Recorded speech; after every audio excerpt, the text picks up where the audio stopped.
ఏమిటి? ఒకటి మీ డబ్బు, మరొకటి నా రాజీనామా.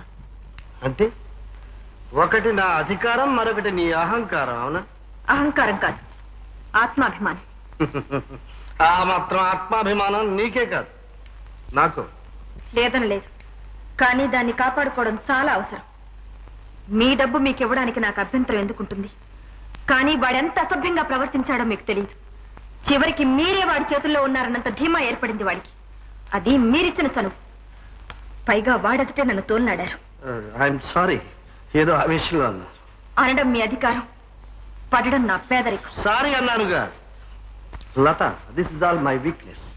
వాటిలంటే నాకుండే బలహీనత. నేను మొదటే చెప్పాను, నా దగ్గర ఉద్యోగం చేయాలంటే ఇలాంటివెన్నో వస్తాయి. ఇలాంటివన్నీ సహించడానికి మనిషి మీద అభిమానం ఉండాలి లత.